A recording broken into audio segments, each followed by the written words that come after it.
Kewirausahaan adalah kemampuan dalam menciptakan kegiatan usaha atau merupakan yang baru dan yang berbeda.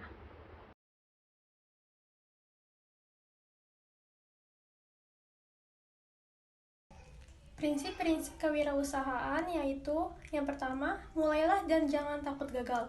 Yang kedua, penuh dan semangat. Yang ketiga, kreatif dan inovatif. Yang keempat, sabar, tekun, dan tabah. Yang kelima, optimis. Yang keenam, bertindak dengan penuh perhitungan dalam pengambilan resiko. Yang ketujuh, pantang menyerah. Yang kedelapan, ambisius. Dan yang kesembilan, peka terhadap pasar. Kesepuluh, berbisnis dengan standar etika. Dan ke-11, mandiri. Yang ke-12, jujur. Dan yang ke-13, peduli terhadap lingkungan. Manfaat kewirausahaan yaitu yang pertama, memberikan peluang dan kebebasan untuk mengendalikan nasib sendiri. Yang kedua, memberikan peluang untuk melakukan perubahan. Yang ketiga, memberikan peluang untuk mencapai potensi diri sebelumnya. Yang keempat, memiliki peluang untuk meraih keuntungan seoptimal mungkin.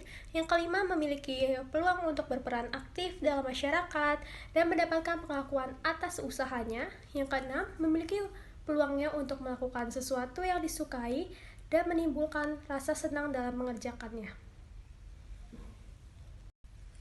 Karakteristik kewirausahaan yaitu yang pertama, mengendalikan diri. Yang kedua, mengusahakan keterselesaikannya urusan. Yang ketiga, mengarahkan diri sendiri. Yang keempat, mengelola dengan sasaran. Yang kelima, menganalisis kesempatan. Yang keenam, pengendalian pribadi. Yang ketujuh, pemikiran kreatif. Yang kedelapan, pemecah masalah. Dan yang kesembilan, pemikir objektif. Dalam kepemimpinan dan proses pengambilan keputusan dalam kewirausahaan, yang pertama, memimpinkan dalam kewirausahaan. Yang kedua, proses pengambilan keputusan dalam kewirausahaan. Kaitannya terhadap bisnis kami yaitu setiap anggota mengutarakan pendapatnya masing-masing mengenai bisnis yang akan dijalankan.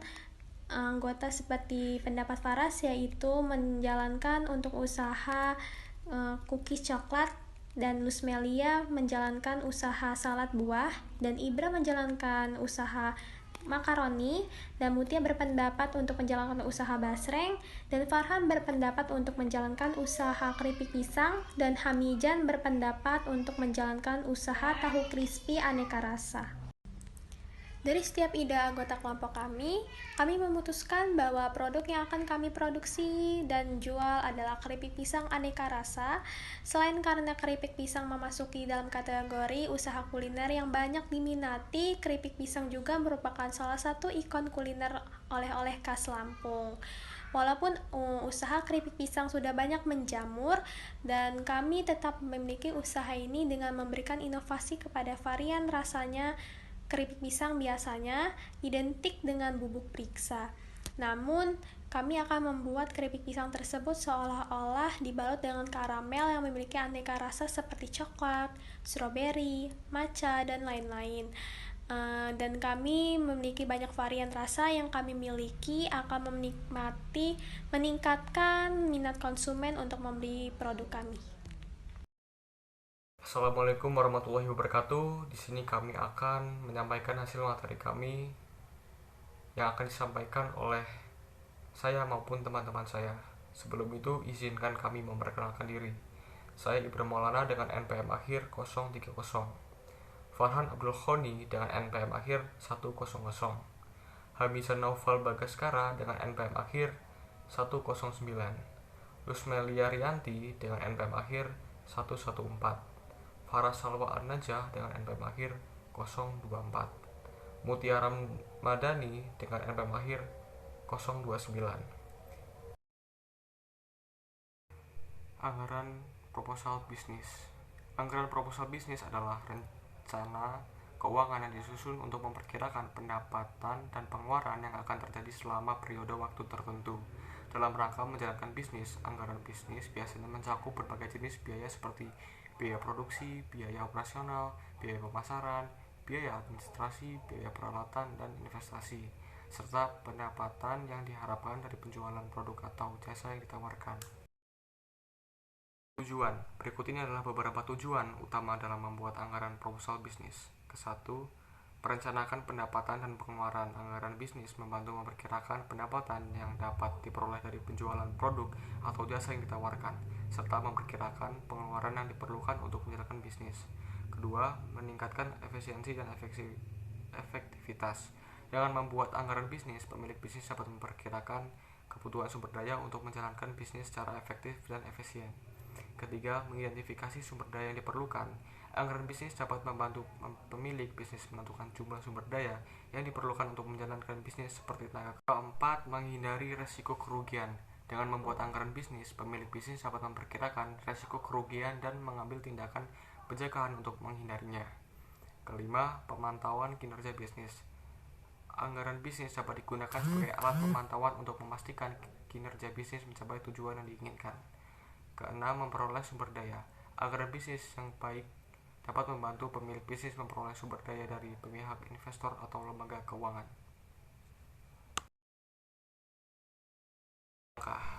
Yaitu 1. Tentukan tujuan bisnis.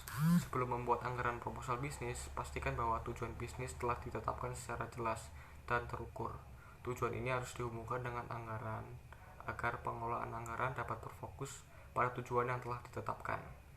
Kedua, identifikasi pendapatan dan biaya. Identifikasi sumber pendapatan dan biaya berkaitan dengan usaha. Pastikan bahwa semua biaya dan sumber pendapatan telah dicatat dengan benar dan lengkap. Ketiga, tentukan periode waktu. Tentukan periode waktu yang akan dicakup dalam anggaran, biasanya 1 tahun atau kurang. Keempat, buat proyeksi pendapatan. Buat proyeksi pendapatan berdasarkan rencana penjualan yang telah ditetapkan. Proyeksi pendapatan ini harus spesifik dan realitas. Kelima, buat proyeksi biaya. Buat proyeksi biaya yang berkaitan dengan produksi, operasional, dan pemasaran. Proyeksi biaya harus memperhitungkan semua biaya yang akan terjadi dalam periode waktu yang ditetapkan. Keenam, hitung anggaran kas. Hitung anggaran kas berdasarkan proyeksi pendapatan dan biaya. Pastikan bahwa kas yang dianggarkan mencukupi untuk membiayai operasional bisnis dalam periode waktu yang ditetapkan. Komponen. Ada beberapa komponen penting dalam pembuatan anggaran proposal bisnis. Di antaranya, 1. Pendahuluan.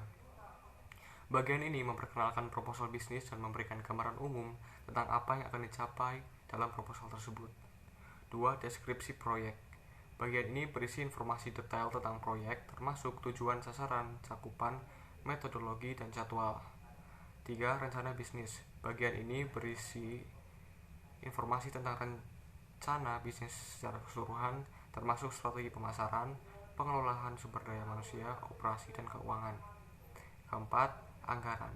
Bagian ini berisi informasi tentang sumber pendanaan dan dibutuhkan untuk melaksanakan proyek, termasuk rinci biaya yang terkait dengan aktivitas-aktivitas tersebut. Anggaran ini harus mencakup biaya-biaya yang diperkirakan, baik yang bersifat langsung maupun tidak langsung, serta sumber pendanaan yang akan digunakan untuk biaya. Kelima, analisis resiko. Bagian ini membahas tentang resiko yang mungkin timbul selama pelaksanaan proyek, serta upaya yang akan dilakukan untuk mengurangi resiko tersebut. Keenam, kesimpulan. Bagian ini memberikan ringkasan proposal bisnis dan menyatakan keuntungan yang diharapkan dari proyek tersebut. Ketujuh, lampiran. Bagian ini mencakup informasi tambahan yang mendukung proposal bisnis, seperti dokumen pendukung, surat dukungan, atau laporan keuangan. Baik, pada kali ini saya akan menjelaskan mengenai usaha. Yang pertama adalah jenis-jenis usaha. Yang pertama adalah usaha pertanian, seperti perkebunan kelapa sawit, kopi, dan teh. Lalu ada usaha peternakan, seperti peternakan kambing, sapi, dan ayam. Kemudian ada usaha perdagangan, seperti perdagangan sektor menengah, kecil, dan atas. Yang kecil adalah pedagang kaki lima, menengah yaitu agen dan distributor. Kemudian yang atas adalah perusahaan-perusahaan yang membantu pemerintah serta masyarakat dalam berekonomi. Lalu ada usaha perindustrian, yaitu seperti bisnis benang atau dan lain sebagainya. Kemudian ada usaha perikanan, seperti budidaya ikan mas, budidaya ikan lele, dan lain-lainnya. Kemudian yang terakhir adalah usaha pertambangan seperti pertambangan batu bara dan minyak bumi. Lalu ada peluang usaha. Peluang usaha merupakan suatu kesempatan yang dimiliki oleh seseorang untuk mencapai tujuan yang hendak dicapai dengan menggunakan sumber daya yang dimiliki. Ada 3 jenis peluang usaha, yaitu jasa desain grafis, jasa edit video, dan yang terakhir adalah jasa penerjemah. Lalu ada usaha kreatif. Usaha kreatif adalah menjalankan suatu bisnis dengan mengusung inovasi dan keunikan, sehingga terbilang berbeda dari usaha lainnya. Ada 4 jenis usaha kreatif, antara lain menjual makanan berat, jasa fotografer dan videografer, menjual minuman kekinian, serta bisnis online shop, yang dimana bisnis online shop ini merupakan bisnis yang sering digemari oleh masyarakat terkini atau paling digemari. Kemudian ada perencanaan usaha. Perencanaan usaha atau biasa disebut dengan business plan adalah seluruh proses tentang hal-hal yang akan dikerjakan di masa mendatang untuk mencapai tujuan bisnis yang diinginkan. Kemudian ada isi perencanaan usaha yang terdiri dari analisis pelanggan, ringkasan, analisis industri atau pasar, rencana pemasaran, analisis perusahaan, strategi operasi dan rencana pengembangan, manajemen, lampiran, analisis persaingan, dan yang terakhir adalah rencana keuangan.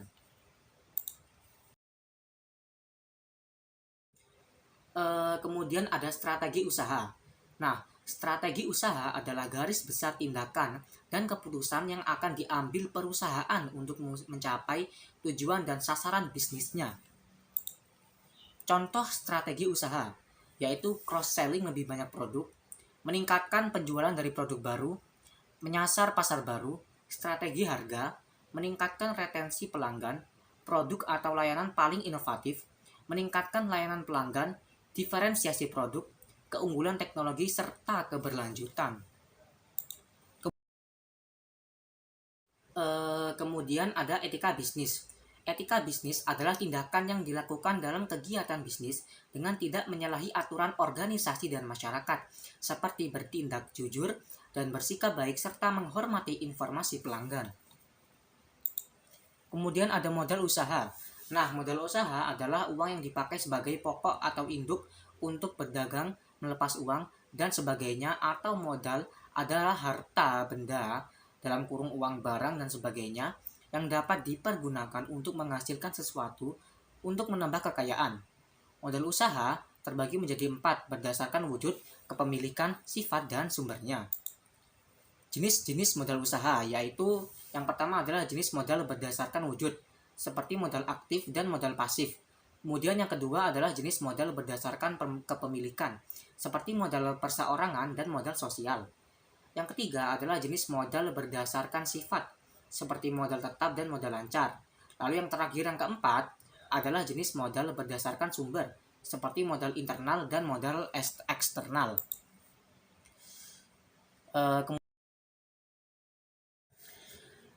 Kemudian yang terakhir adalah perizinan usaha.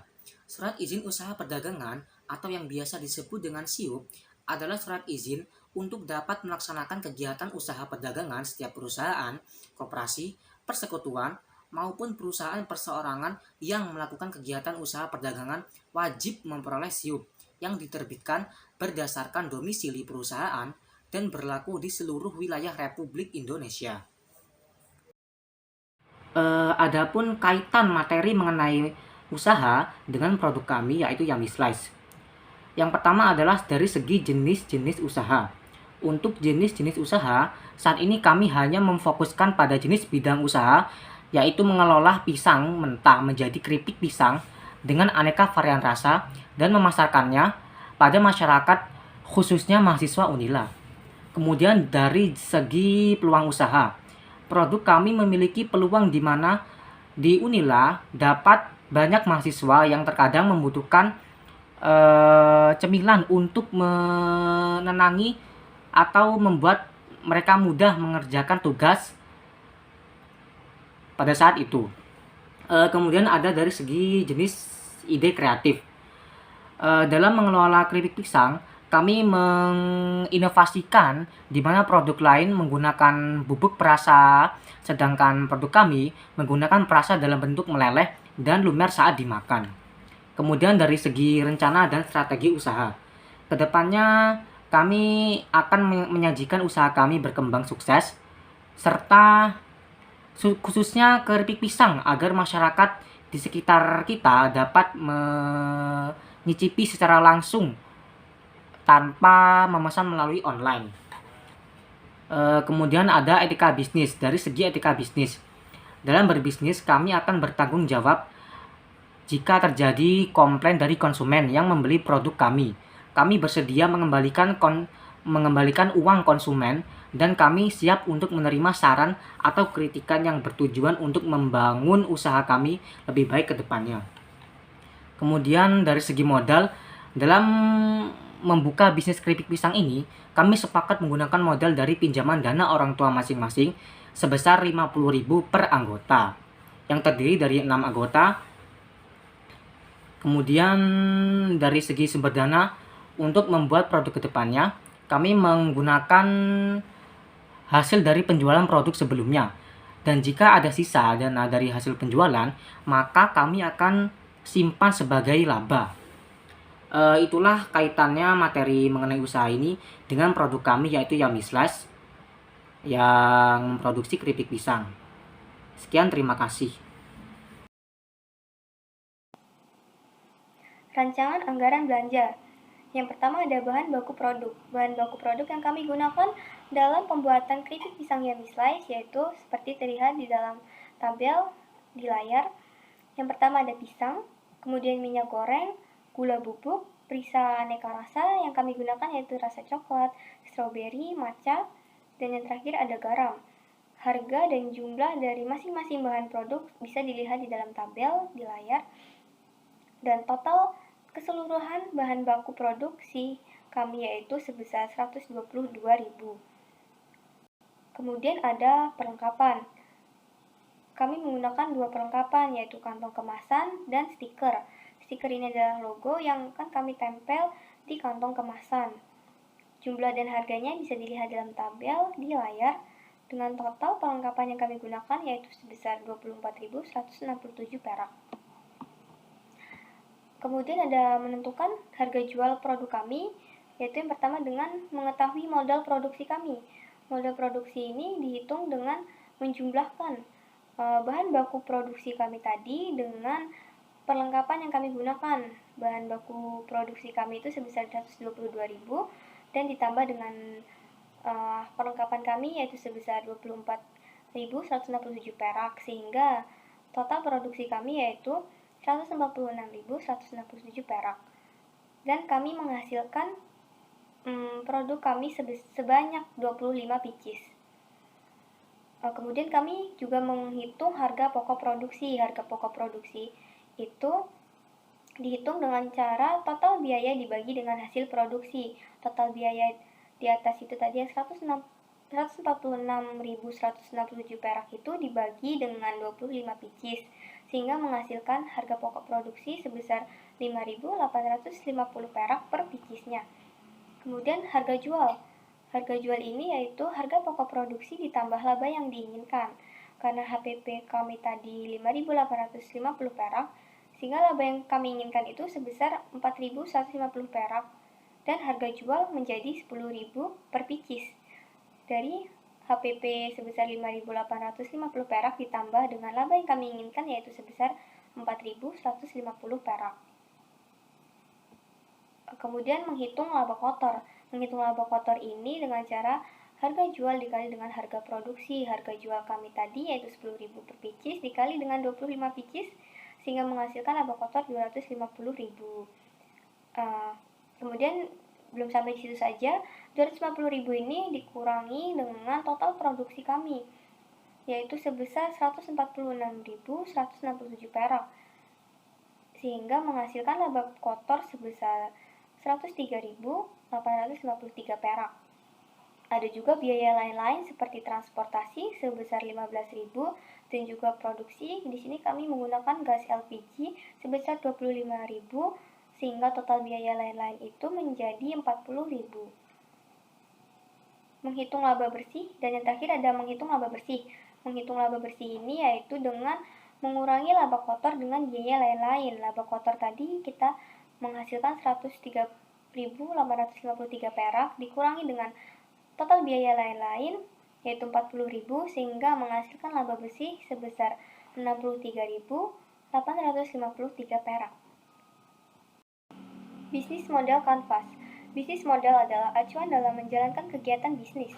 Ada 9 elemen dalam bisnis model kanvas. Yang pertama adalah pelanggan atau customer segment. Pelanggan merupakan sekelompok orang yang ingin dicapai dan dilayani oleh perusahaan. Pelanggan ini adalah orang yang menjadi target pasar suatu perusahaan. Kepada siapa sih kita mau menjual produk kita? Itu adalah pelanggan. Yang kedua ada value proposition, yaitu rangkuman alasan utama penggunaan sejumlah layanan kepada kenapa pelanggan membayar untuk menggunakan sejumlah layanan. Value proposition ini alasan kenapa sih pelanggan mau membeli produk kita. Apa sih yang membuat pelanggan mau membeli produk kita? Itu adalah value proposition. Yang ketiga ada channels, proporsi nilai sampai ke pelanggan melalui komunikasi distribusi dan saluran penjualan. Channels ini adalah saluran apa aja sih kita gunakan untuk menjual produk kita. Yang keempat ada customer relation, merupakan deskripsi apa jenis hubungan yang pelanggan harapkan dan bagaimana membangun dan memeliharanya. Customer relationship itu adalah mempererat hubungan kita kepada konsumen, supaya konsumen itu kita memiliki hubungan yang baik dengan konsumen. Kemudian ada yang kelima yaitu revenue stream, yaitu arus pendapatan dihasilkan dari proposisi nilai yang dengan sukses ditawarkan kepada pelanggan. Revenue stream ini adalah pengeluaran apa, dari mana kita mendapatkan penghasilan. Dan yang keenam ada key resource, yaitu aset yang diperlukan untuk menyediakan dan menghasilkan elemen yang ada di dalam aktivitas kunci atau key activities. Yang ketujuh, key activities, merupakan sebuah elemen yang ada di dalam bisnis model kanvas yang menggambarkan mengenai semua aktivitas yang berkaitan dengan bisnis. Key activities ini adalah apa sih yang kita lakukan dalam sebuah bisnis itu, kegiatan apa aja sih yang kita lakukan untuk menghasilkan sebuah produk. Yang ke-8 ada key partner. Kemitraan adalah di mana dua orang atau lebih yang bekerja bersama-sama untuk mencapai tujuan sambil membangun kepercayaan dan hubungan yang saling menguntungkan. Yang ke-9 ada cost structure, struktur biaya yang mempresentasikan semua uang yang digunakan di dalam model bisnis. Cost structure ini kita itu menggunakan uang kita, uang perusahaan kita untuk apa aja sih? Untuk biaya apa aja sih? Kemudian di sini ada mengenai model kanvas yummy slice. Bisa dilihat pada layar. Yang pertama ada customer segment. Customer segment kita yaitu masyarakat sekitar Unila, mahasiswi Unila, mahasiswa Unila, pecinta makanan ringan. Kemudian ada customer relationship. Kita mendapatkan 10 kupon untuk mendapatkan 1 pieces yummy slice. Jadi pelanggan itu harus mengumpulkan sebanyak 10 kupon untuk mendapatkan 1 yummy slice secara gratis. Kemudian ada juga melakukan inovasi produk. Channels yang kami gunakan yaitu ada e-commerce, media sosial, dan marketplace. Media sosial di sini kita banyak menggunakan Instagram. Terkadang juga kita menggunakan WhatsApp. Kemudian ada value proposition.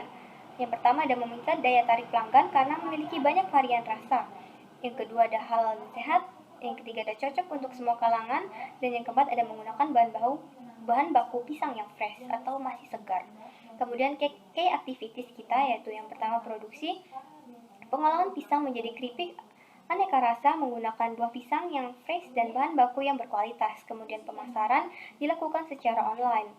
Kemudian ada key research, kita menggunakan modal, alat produksi, dan bahan baku. Kemudian ada key partner, supplier bahan baku, agen pisang. Kita menjalin hubungan dengan agen pisang. Dan dalam pemasaran produk kita menjalin hubungan dengan marketplace yaitu dengan nama usaha KB Mart dan pemilik Toserba. Kita juga menyebarkannya di Toserba sehingga kita harus menjalin hubungan dengan pemilik Toserba. Kemudian ada cost structure, yang pertama ada bahan baku dan buah pisang.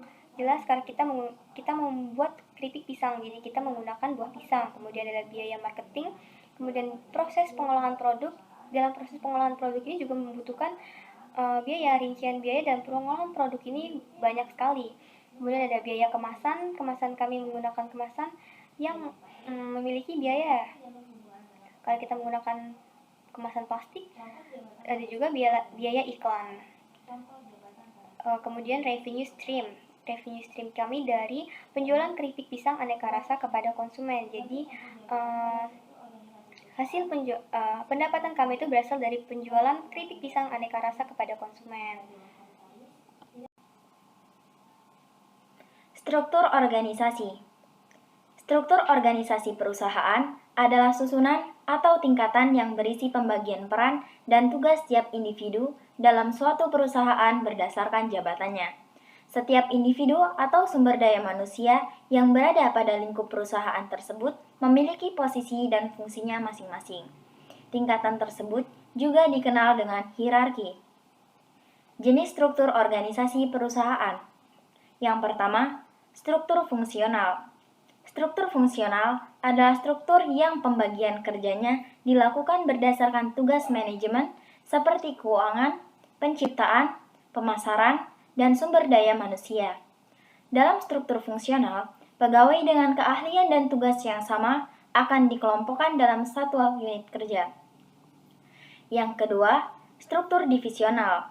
Struktur divisional adalah struktur yang pengelompokannya didasarkan pada kesamaan produk, layanan, pasar, dan lokasi geografis. Struktur ini biasanya digunakan pada perusahaan atau organisasi dengan skala menengah ke atas dengan anggaran operasional yang lebih besar. Yang ketiga, struktur matriks. Struktur organisasi matriks adalah gabungan dari struktur fungsional dan struktur divisional. Keduanya digabung dengan tujuan untuk menutupi kekurangan masing-masing. Struktur matriks biasanya digunakan oleh perusahaan berskala besar seperti perusahaan multinasional. Yang keempat, struktur komite. Struktur komite adalah struktur yang tugas-tugas tertentu dikerjakan secara kolektif oleh beberapa orang, termasuk tugas pemimpin. Struktur ini unggul dalam hal pengambilan keputusan melalui musyawarah antara pemegang saham dan dewan. Namun, dia juga memiliki kekurangan dalam hal bayaran operasional serta kemungkinan para pejabat akan lepas tangan ketika terjadi masalah dalam perusahaan. Yang terakhir, struktur tim kerja. Struktur tim kerja adalah struktur organisasi yang bersifat temporer dan dibuat sewaktu-waktu demi menanggulangi suatu proyek yang bersifat tiba-tiba dan tidak terduga. Struktur ini terbilang khusus karena biasanya hanya berlangsung dalam kurun waktu tertentu. Berikutnya, fungsi dan manfaat struktur organisasi perusahaan. Yang pertama, menjelaskan tanggung jawab anggota organisasi atau perusahaan. Dengan adanya struktur organisasi, perusahaan akan mampu memperjelas kepada siapa anggota tersebut bertanggung jawab dan apa saja tanggung jawabnya. Yang kedua, menjelaskan kedudukan anggota organisasi atau perusahaan. Kedudukan yang dimaksud adalah bahwa setiap anggota memiliki peran yang berbeda satu sama lain.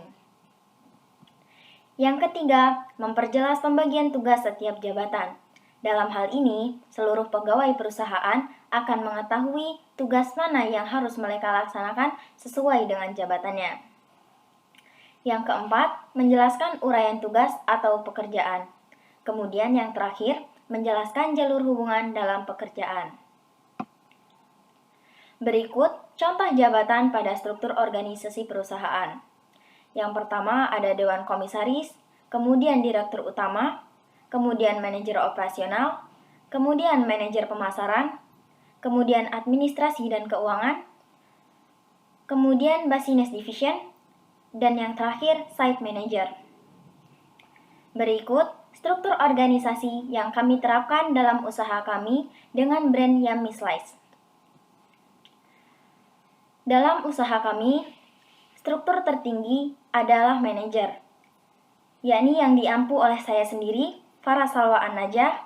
Kemudian di bagian keuangan ada rekan kami bernama Lusmeli Arianti. Kemudian di bidang marketing ada Hamiza Naufal Bagaskara dan Ibra Maulana. Kemudian di bagian operasional ada rekan kami, yakni Mutia Ramadhani, dan di bagian manajer produksi ada Farhan Abdul Ghani dengan seluruh anggota sebagai tim produksi. Perencanaan produksi. Perencanaan produksi adalah serangkaian aktivitas untuk merancang strategi produksi barang ataupun jasa. Tujuan dari perencanaan produksi yakni mempergunakan bahan, alat, dan sumber daya produksi secara efisien. Kemudian, untuk meminimalisir kelebihan pembelian bahan baku produksi. Dan yang terakhir, untuk menghemat waktu karyawan agar menjadi lebih efektif. Berikutnya, tahapan perencanaan produksi. Yang pertama ada routing. Routing adalah menentukan jalur mana produk tersebut diproses menjadi bahan jadi. Fungsi dari routing adalah mengatur waktu untuk setiap tahapan dan menunjukkan urutan yang sesuai aktivitas. Berikutnya, scheduling. Berfokus pada kapan waktu proses produksi akan selesai. Tujuannya untuk memastikan bahwa segala proses produksi berjalan sesuai dengan waktu yang direncanakan. Tahapan berikutnya yakni dispatching, yakni memberikan bahan yang dibutuhkan untuk produksi, kemudian untuk mengelola pencatatan dari proses produksi awal hingga akhir. Dan selanjutnya untuk mengelola pengerjaan dari satu proses ke proses lainnya. Dan tahapan yang terakhir yakni follow up. Follow up diperlukan untuk mengantisipasi kekeliruan dan mengelola hambatan, atau biasa disebut juga sebagai tahap evaluasi. Kemudian jenis-jenis perencanaan produksi. Yang pertama, ada metode pekerjaan. Metode ini melihat bagaimana pekerjaan tersebut akan dilakukan, apakah pekerjaan tersebut berbasis proyek atau berkelanjutan. Berikutnya, ada metode batch. Metode batch adalah pekerjaan dengan jenis yang berkelompok. Keuntungan dari metode batch ini adalah Anda atau tim manajemen akan mampu memantau pekerjaan tersebut secara mendetail. Kemudian, ada metode aliran. Jenis ini bergantung pada flow, sehingga biasanya melibatkan quality control yang cukup detail. Jenis aliran ini paling cocok ketika memproduksi produk secara individual. Dan yang terakhir, ada metode produksi massal. Perencanaan produksi dengan jenis ini yang perlu disiapkan adalah anggaran bisnis.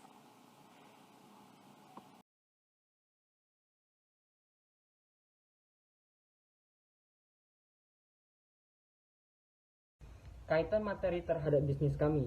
Rencana usaha yang kami jalankan yaitu produk keripik pisang dengan brand bernama Yummy Slice. Alasan memilih bisnis ini yaitu waktu memproduksi dapat disesuaikan dengan waktu belajar kami.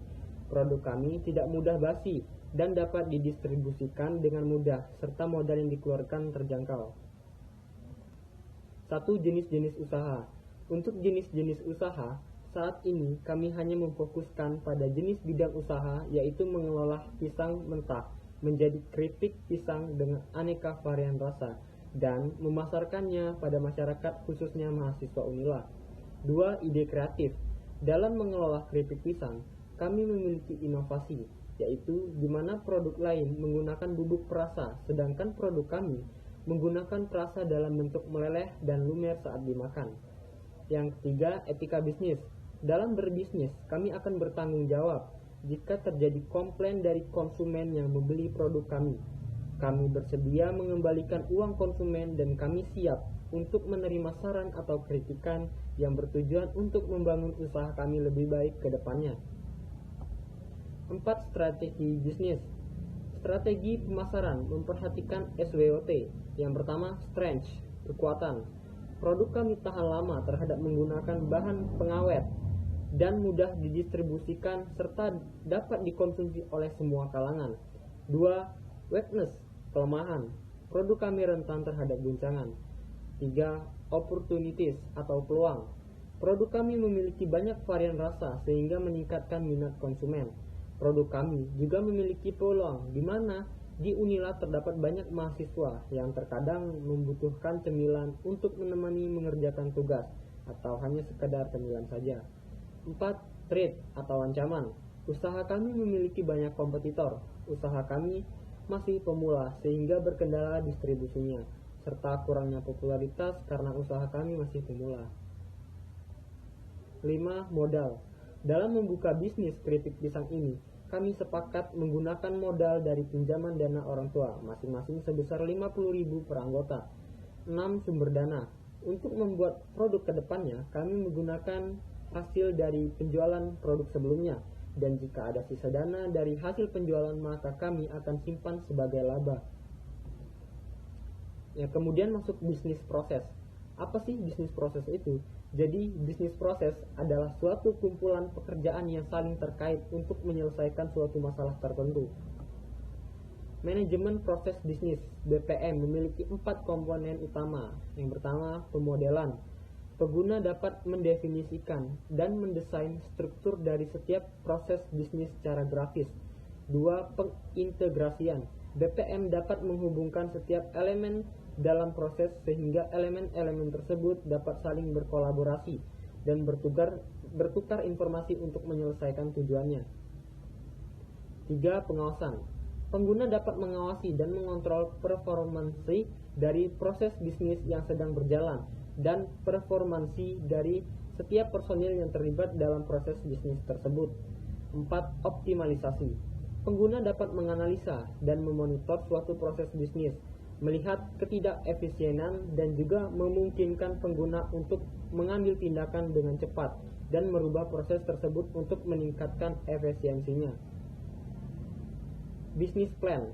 Rencana bisnis atau bisnis plan adalah suatu dokumen tertulis dibuat untuk memproyeksikan keseluruhan informasi mengenai bisnis yang dijalankan. Jenis-jenis bisnis plan antara lain: pertama, Operation Business Plan. Kedua, Growth Business Plan. 3. Development Business Plan. 4. Startup Business Plan. 5. Strategis Business Plan. Cara membuat bisnis plan: melakukan analisa pesaing dan riset pasar sebelum membuat bisnis plan. 2. Tentukan tujuan dari bisnis Anda secara jelas. 3. Mengetahui target pembaca bisnis plan yang akan dibuat. Keempat, memiliki bukti dan referensi di setiap komponen dalam bisnis plan. Dan yang kelima, jelaskan isi bisnis plan secara rinci, runtut, dan realistis. Manfaat bisnis plan. Jadi, apa sih manfaat dari membuat bisnis plan itu? Yang pertama, membantu dalam mengambil keputusan. Yang kedua, mengatur keseluruhan sistem keuangan perusahaan. Dan yang ketiga, membantu mendapatkan investor lebih banyak. Presentasi dari kelompok kami. Jika ada salah kata, kami mohon maaf. Kepada Allah kami mohon ampun. Wassalamualaikum warahmatullahi wabarakatuh.